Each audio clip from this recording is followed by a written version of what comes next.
Hello and welcome to today's Back to Basics show. I'm Alex Juarez, the Communications Director for AARP in Arizona. And it's been a while since I was with Coach Sherry-Ann, so I missed Coach Sherry-Ann. So thank you for joining us today. And as you know, AARP is the nation's largest nonprofit, nonpartisan organization dedicated to empowering people 50 and older to choose how they live as they age. With a nationwide presence and nearly 38 million members across the nation and approximately 900,000 in Arizona, AARP strengthens communities and advocates for what matters most to families: health security, financial stability, and personal fulfillment. In the month of October, we will raise the awareness on Medicare and Social Security decisions that focus on enhancing your financial health. AARP is a wise friend and a fierce defender and a trusted source for Medicare and Social Security information and resources. So please visit us for resources and information. I'm going to give you a couple websites here. It's www.aarp.org, Social Security, or www.aarp.org/Medicare. And as always, you can visit our page, our state page, which is aarp.org/AZ. Coach Sherry-Ann, great seeing you again. How you been? I'm good, Alex. It's really nice to have you back hosting. Well, thank you so much. It's always a pleasure, joining a show with you. This is a pre-recorded show, but we still would like for people to participate. So if you have a question for Coach Sherry-Ann, make sure you put it in the chat. And when she gets back, she will be answering those questions on the chat. So always, always tells her where you're watching from as well. So hello to everybody, and thank you for joining the show. So Coach Sherry-Ann, so what are we talking about today? Oh, the importance of mobility. It's just so incredibly important. And it's one of those things that we take for granted. Like, we take a lot of normal things that we do every day for granted, but our mobility will, if we don't use it, we lose it. And as people age, let's face it, they become less and less mobile, which leads to a whole host of problems that could potentially come down the line. And so if you can stay ahead of the game, you're so much better off. It's amazing how many people lose mobility as they age, though. And it's, we want to give you the ability to age in place so that you can, maintain your independence and whatnot. So we're just going to talk about the importance of it today. So we can assimilate that theory of physics, really, of body in motion stays in motion? Yes, for sure. I mean, yes, you're going to slow down. Yes, things are going to have to be adaptable and adjust. But seriously, if you don't use it, you're going to lose it. And but there's a lot of other reasons why you want to stay mobile. It's actually going to be better for your mental health. It's going to help you with stress management. It's going to help you with your mood.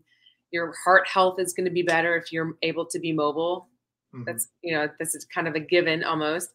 And weight control. It's a really interesting thing. Like, it's actually quite stunning when I saw this statistic, but 42% of men and 46% of women ages 65 to 74 are considered obese. And if you are overweight, the ability for you to be as mobile is not as high. And so being mobile will help you manage your weight control as well. And that's going to help a tremendous amount. It's going to, you're going to have less chance of injury if you're more mobile. Because one of our biggest fears with elderly people are falls, because if they end up hospitalized, they are immobile. And when they're coming home, their mobility is quite declined. And so we just want to keep you from, having that potential of an injury.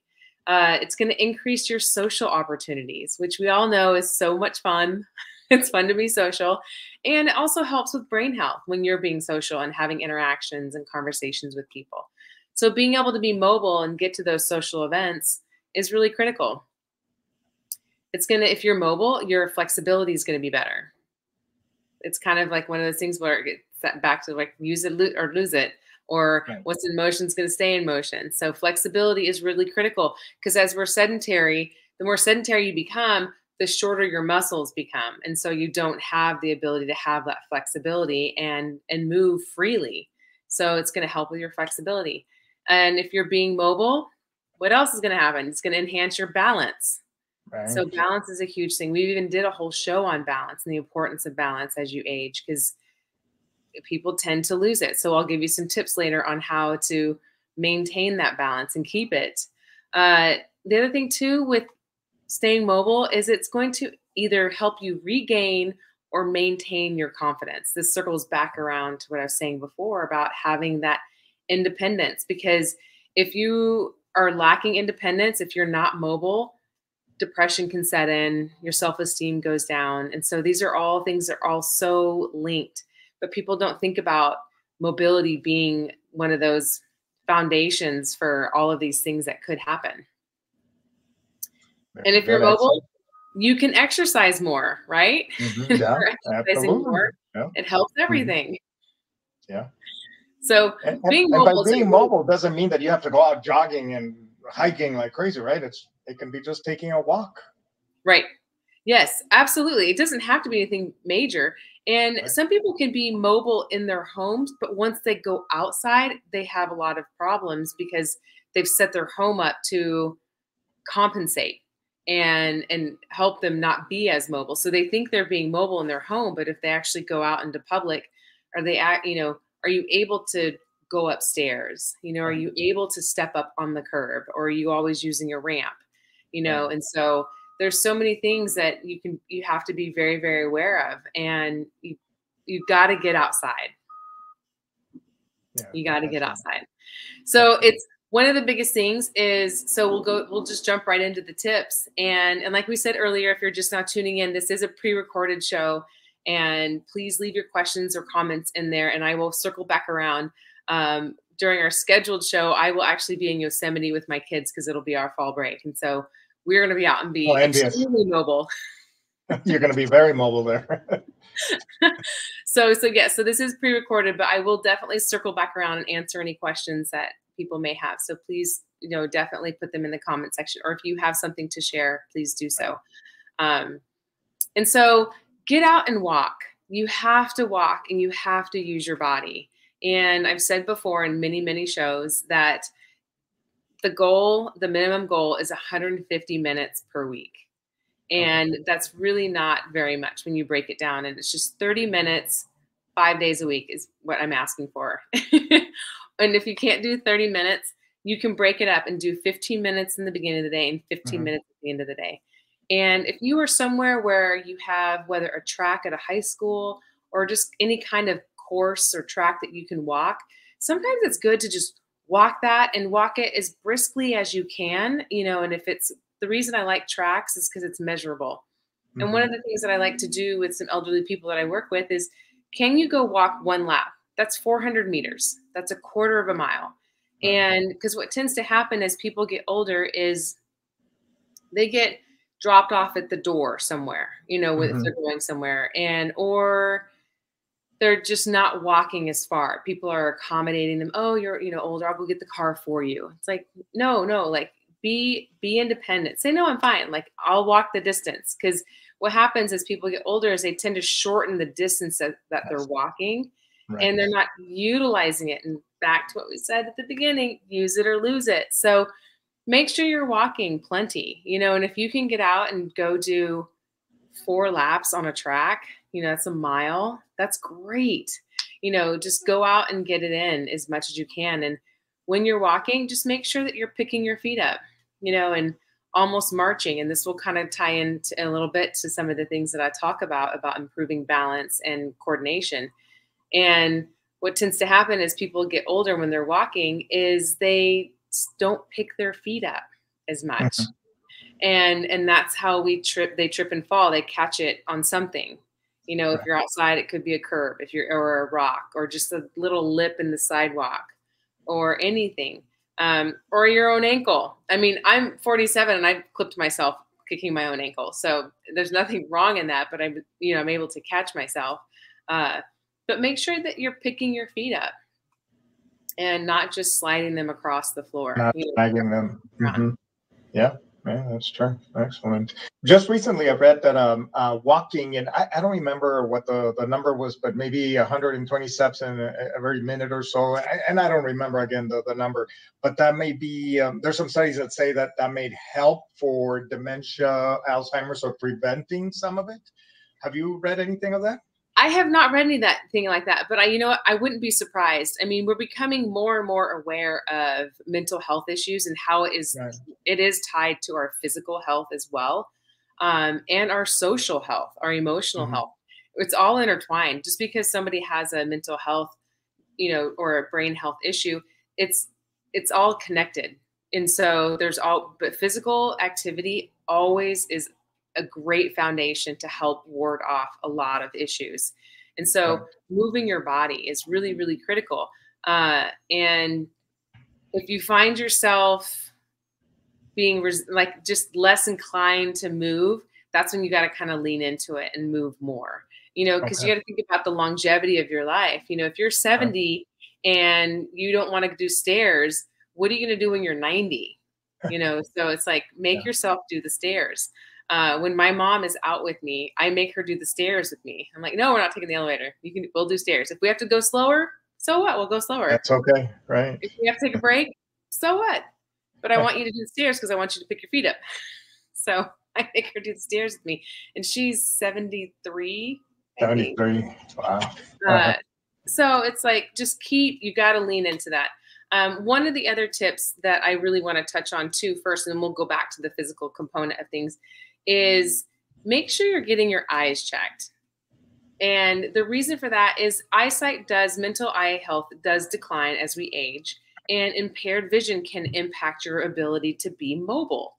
So make sure that you're doing good eye health and getting your eyes checked and that you can see fine, because that will help, you know, because we have such a fear of falling as we age. And if you're not seeing things clearly, it's going to inhibit your ability to be confident. So just make sure you're doing good eye health and get your eyes checked, you know, so that you don't have impaired vision. You know, luckily, you know, I haven't had to resort to readers yet, but everyone talks about, you know, when they can feel as I'm getting older, I can't see the little print anymore. Yeah, that happened to me at 50. Sorry. I got a few years in. You're still good for a few more years.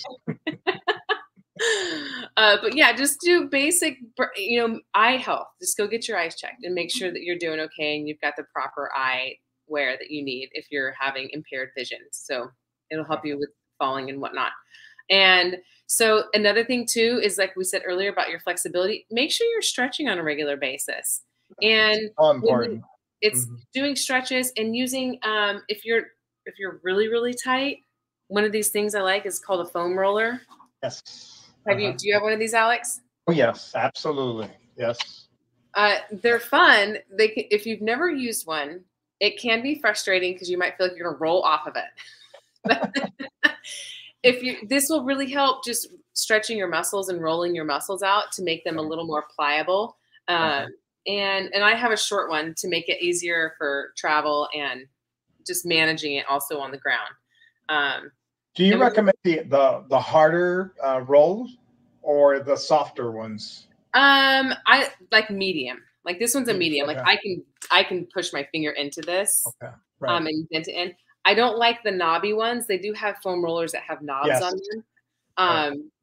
I feel like that's somewhat torturous. So I don't care for that one. So I want it to be just firm enough to I can feel it pushing into the muscle and, you know, really working the muscle, but not to where it's uncomfortable. And why the importance of rolling? I mean, why use a roller? What does it do to the muscles? Because when you're rolling on it, like, so if you're rolling your back out, like you're putting it along your spine and you're kind of rolling side to side, because you have alongside your spine, you have two rope muscles. They're called erector muscles. And that's actually what keeps you standing up straight. And so rolling that, like, it helps kind of relax it a little bit if you want it relaxed so that it's a little more pliable. So, you know, and you can move a little easier. Other muscles to roll could be your glute muscles, or you can lay on your stomach and roll across the foam roller as you're rolling your quads across it to kind of massage your quads. So it just gets more blood flow. So anytime you're stretching, using the muscle, foam rolling it, you're just increasing blood flow to the muscle to make the muscle healthier. Okay. Mm-hmm. So a foam roller just kind of makes it fun. It gives you something to do to utilize, when you're using the muscle, if you don't want to just sit there on the floor and do basic stretches. And if you're wondering what basic stretches to do, there's so many. YouTube is a plethora. Usually when I'm searching for something, I'm either searching on Google or I'm searching it on YouTube. Mm-hmm. And so you could go to YouTube and just ask for basic stretches, for big muscle groups. But just staying flexible is going to help you maintain your mobility. It's really, it's such a good thing. And plus it feels good. Yeah, absolutely. We have walking, we have stretching, using the roller. Good. Yep. And then managing your eye health, making sure that you have, no impaired vision, because that's going to impact your ability. And other low impact, if you don't want to walk, you can do other things. You can go swimming. Tai Chi is a very, very popular activity amongst all age groups, but really amongst older, because you're really learning the flow of a beautiful martial art, and you're stretching your muscles, you're utilizing them. So you could do Tai Chi, you could do dance class, you could go to a yoga class. There's a lot of things that you could do if you're not into walking, if you find walking to be not as exciting. But I like walking because that's a natural form of movement for everyone, and you don't want to lose it. You don't want to lose your ability to go walking, but you can add into your cardio fitness some other exercise, other things to do. Swimming, like I said, dancing, Tai Chi, yoga. And that just helps. And hot yoga right now tends to be a really popular thing, I've heard. So I'm not taking hot yoga. That. But I feel like I sweat enough in Arizona. I don't want to go sit in a room and stretch and sweat. Oh. But it is the reason it's a warm room is because it does help your muscles loosen easier. And so that's why it's become such a popular thing. But just make sure that you're moving your body, and doing low impact cardio is a great way to just utilize that, get your heart rate up, and keeping bodily awareness going on. Now, for somebody that's just starting to exercise, and maybe they're thinking about doing Tai Chi, should they consult with a physician before they start exercise? It's always a good idea to ask your physician what their take is, because if somebody has high blood pressure, those are things to take into consideration. Of course, I'm going to say if you feel like you need to check with your doctor, absolutely. But everything that we're talking about here is very low impact and not super strenuous. It's just learning, because the things that I mentioned also are going to give you bodily awareness, because that's part of mobility, is understanding you have all of these ancillary muscles in the extremities of your body that talk to your brain, that tell your brain where that is in space and time. But if you're not used to using it, that goes away, that communication with the brain. And so just doing anything that's going to make your brain be aware of where your limbs are, then that's important. So we're not talking about doing anything super strenuous, just bodily awareness. Okay, very good. So Tai Chi is obviously balance. Yes. Improves balance and coordination, I guess. Yep, it does. Yeah, absolutely. And other things to do with improving balance and coordination. I'm glad that you actually mentioned that, because that's the next little tip I'm going to talk about. And it's things like going from a sit to stand position, like just sitting in a chair and then going to a standing position. And what happens with people is they tend to rock their body forward as before they stand up. And that's because they're trying to create momentum to stand up. Right. But if you just pick your feet up off the ground, put them on the ground somewhat forcefully, and stand up, with some intent, and not rock your body forward, use those quad muscles and glutes to stand up, because those are the muscles that you're going to need to walk to help you from not falling. So just going from a sitting to a standing position is such a great exercise to do that we just take for granted. And the next time you're sitting down, pay attention to how you stand up and really utilize those leg muscles and your core muscles, and try not to rock your body forward as you stand up to create momentum. Okay. All right. Another one is to do heel to toe raises. You're just standing on your feet and you're just going to go up on your toes. And you're going to come back down. And if you get really good at this, put your hand like on the kitchen counter or a desk or something, and then close your eyes and then do it. And then take your hand off of that object that's giving you balance and do it with your eyes closed, and see if you can do it with your eyes closed. Okay. Going up on your toes with your eyes closed, you believe it or not, it really kind of throws people off. Yeah, you lose your balance. Yeah. So just doing heel raises, up on your, I'm sorry, not heel raises, toe raises up on your toes is a great coordination and balance exercise. Okay. Another one is to walk like you're walking on a tightrope, or walk just on a line, Okay. Right? One foot right in front of the other, and see if you can kind of, do that. It's kind of like the sobriety test. Right. You can walk in a straight line, and it's fun. So do the tightrope walk. Another one, like I had mentioned earlier, is marching. Just try marching in place for a minute, or you can march around your house, or if you're anywhere out in public.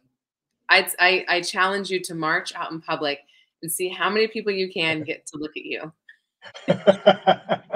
Marching is it's important, because when we don't pick our feet up, that's when we have issues with not only posture, but falling. And so march in place, because that will help you with, so I say with people when I'm trying to get them just to pick their feet up, I'm like, pretend like you're marching. And they'll envision marching, but they're really only picking their feet up a little bit. But it makes sure that they're not dragging their feet. So just do marching exercises. And then the next one is walking sideways. Believe it or not, this is one that people kind of, don't even think about. But just start, taking steps sideways, like pick a room in your house and walk sideways back and forth. And not only is that happening, the outside and the inside of your legs work a little bit better, because everything we do is forward. Right. But it's just going to give you some more bodily awareness from going side to side. So walking sideways. So those 5. Walking sideways without crossing legs. No, right? You don't have to cross. You can just go side to side. Yeah. Okay. I call that karaoke when you cross over. Yeah. Okay. Right. But just walking sideways, and you can just go, foot to foot, and that will give you some awareness. So just doing those little simple exercises will help with balance and coordination. And they're wonderful. They're super easy to do. So that was doing a sit to stand, doing toe raises, walking a tightrope, marching, and then walking sideways. Okay. Right. Do those 5 exercises, and that will help with balance and coordination. Okay. And then doing just simple body weight exercises, and that will help build muscle strength. And the sitting and standing is kind of like a squat. So that will be one exercise that you can do for your legs. And if you don't have to do push-ups on the ground, you could do push-ups against a wall if you're not comfortable in doing them on the ground. If you do them on the ground, you can do them on your knees. But doing push-up exercises, that's all body weight. So there's all kinds of, you can wear ankle weights when you go walking, but wait till you can walk good before you add ankle weights. But there's a lot of, do some muscle building strength, because as we age, our muscles do deteriorate. We don't maintain the same muscle mass as we do when we're younger, because we just don't have those hormones that dictate that. So once again, you got to use it or you'll lose it. So, and you want to maintain that muscle mass, because if for some reason you do have an injury, having a baseline of decent muscle will help you recover and heal faster. Yeah, absolutely. Very good. Excellent. Practice good posture. This is the other thing that's really important for staying mobile and flexible, but making sure that we have a tendency to let everything come forward, because we sit at computers, we sit in a car, we sit, sit at a desk, or we're on these phones. Like you can see people start to get really bad. They'll get humps right here, because they're always looking down. Keeping the head down, Yeah, or rolled forward. So make sure that you're keeping your sternum elevated and keeping your shoulders back and down. And this will help so much better, because better posture makes you not only feel better and more confident, but you're going to feel better in moving through your activities. And so, because you'll see how older people just start to slowly hunch over. So the biggest thing is keeping that sternum elevated and shoulders back and down, and just think, heart to the sky. And that will help so much better with your mobility and whatnot. Okay. Very good.